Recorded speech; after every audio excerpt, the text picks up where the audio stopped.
오늘 말씀은 사무엘상서 10장 17절에서 27절까지의 말씀입니다.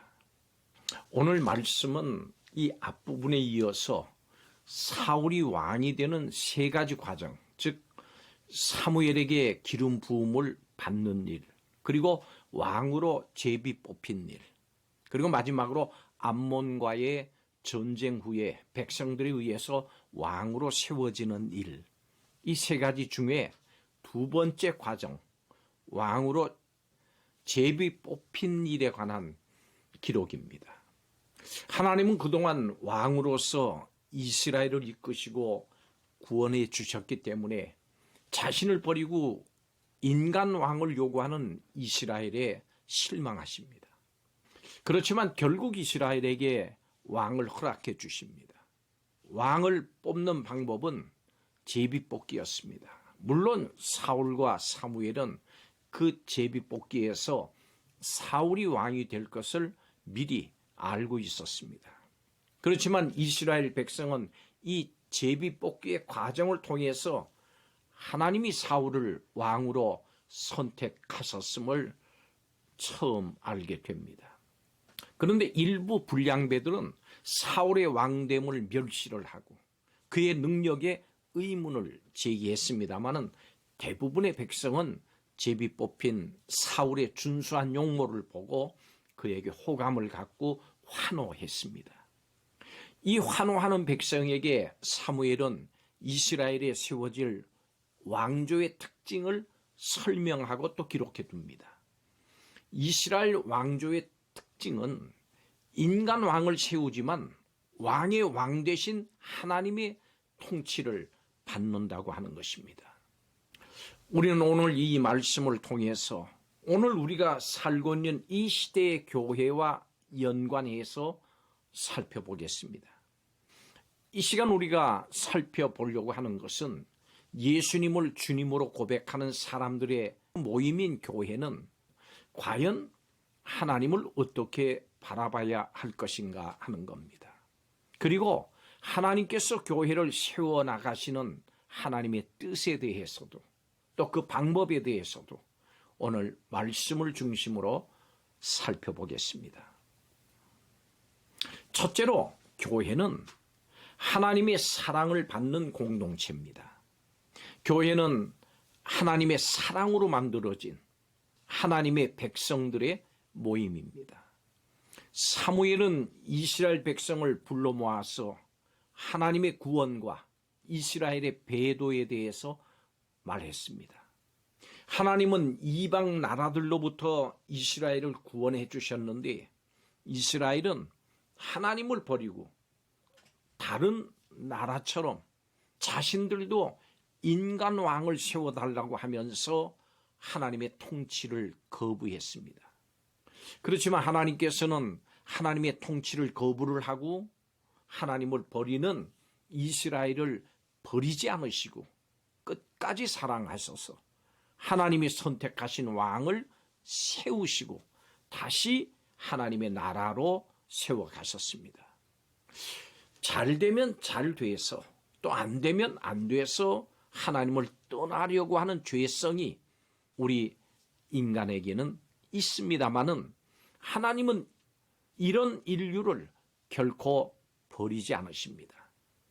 우리를 버리지 않기 위해서 친히 사람의 모양을 입으시고 이 땅에 오셔서 우리의 구원의 길을 예비해 주신 하나님의 사랑을 생각해 보십시오. 하나님의 이 사랑을 입은 사람들의 모임이 바로 교회입니다. 교회는 하나님의 사랑이요 또 하나님의 은혜입니다. 두 번째로 교회 일꾼은 하나님께서 뽑아주십니다.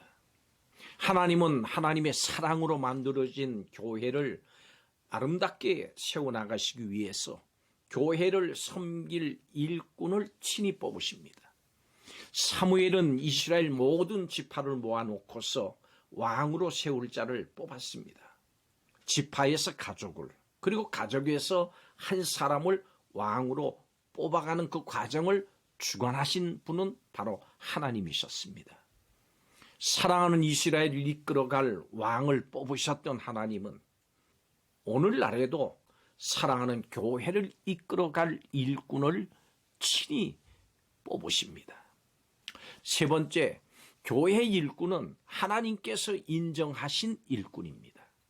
하나님께 세우신 일꾼들에게 혹시 불만이 있습니까? 교회는 하나님이 택해 세우신 일꾼을 인정하고 배척하지 말아야 됩니다. 오히려 그 속에서 오래 참으면서 기도하면서 하나님의 도우심을 구해야 합니다. 사울이 왕으로 뽑혔을 때 이스라엘 백성은 사울을 왕으로 인정하면서 기뻐했습니다. 그렇지만 사울을 왕으로 인정하지 않는 자들도 있었습니다. 이 부분에 대해서 좀 더 살펴보겠습니다. 오늘 본문 27절은 이렇게 말씀합니다. 어떤 불량배는 이르되 이 사람이 어떻게 우리를 구원하겠느냐. 그는 그렇지만 사울은 잠잠하였더라. 사무엘은 백성들을 미스바 광장에 모으고 사울을 왕으로 선출했습니다. 사울 개인뿐만이 아니라 민족의 역사에서도 아주 중요한 순간이었습니다. 이때 하나님이 마음에 감동을 주신 사람들은 사울과 함께 했습니다. 그렇지만 부정적인 입장을 드러내면서 사울을 노골적으로 멸시하는 사람들도 있었습니다. 그렇지만 사울은 일일이 그들에게 반응하지 않고 침묵했습니다. 그가 이렇게 할 수 있었던 것은 마음속에 하나님께서 부르시고 또 세우셨다고 하는 확신이 컸기 때문입니다. 사울에게는 영적 지도자로서의 택하심, 성령의 임재의 경험, 확신과 사명감이 가득했습니다. 영적으로 충만할 때는 수군거림이나 비판에 좌우되지 않고 선으로 악을 이길 수 있습니다. 그렇지만 그러지 않을 때는 다른 사람의 말에 좌우되고 악으로 악을 갚는 악순환에 빠집니다. 그렇기 때문에 하나님의 택하심을 확신해야 되고 성령의 충만함이 중요합니다. 교회에도 이렇게 하나님이 택해서 세우신 일꾼을 인정하지 않는 자들이 있습니다. 그렇지만 기억하십시오. 교회 일꾼은 사람들에게 인정받는 일꾼이 되기 전에 하나님께 인정받는 일꾼이 되어야 합니다.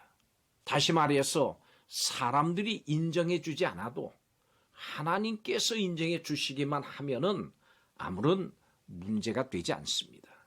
교회 일을 하다 보면은 교회 여러 지도자들은 누구에게나 다 환영받을 수는 없습니다. 때로는 자신이 잘못해서 또 때로는 자신의 잘못이 없어도 비난받고 배척을 당하고 사람들에게 비방과 험담을 들을 수가 있습니다. 그렇지만 하나님께 인정받는 일꾼은 그 비방과 험담이 들려올 때 사울처럼 잠잠할 수 있습니다. 교회 지도자는, 교회 일꾼은 자신을 배척하는 자들에게 맞대응하지 말고 하나님께서 다시 권위를 세워주실 그때까지 기다리는 지혜로운 일꾼이 되어야 합니다. 우리 주위에는 하나님께 세우신 사람들이 많이 있습니다. 앞으로 교회와 그들을 볼 때마다 하나님의 한없는 사랑을 헤아려 보십시오. 그 속에 하나님의 사랑이 있는 겁니다. 그리고 교회에 좋은 일꾼을 주시고 우리를 그 일꾼 중 한 명으로 세워주신 하나님께 감사를 드리십시오. 하나님께서 여러분들을 여러 모양으로, 여러 일에, 여러 장소에 부르셨습니다. 기도하겠습니다. 교회를 사랑하셔서 하나님께서 택하신 일꾼들을 계속 세워나가시는 그 하나님의 사랑과 은혜를 인해서 감사드립니다. 하나님께 세우신 일꾼을 인정하면서 함께 일하고 동역하게 하여 주옵소서. 때로 일어나는 교회를 향한 우리의 염려와 걱정들을 하나님께 맡기고 하나님만 바라보면서 내 자신이 맡은 일에 묵묵히 충성하는 성도요 일꾼이 되게 하여 주시옵소서. 감사드리며 예수님의 이름으로 기도하옵나이다. 아멘.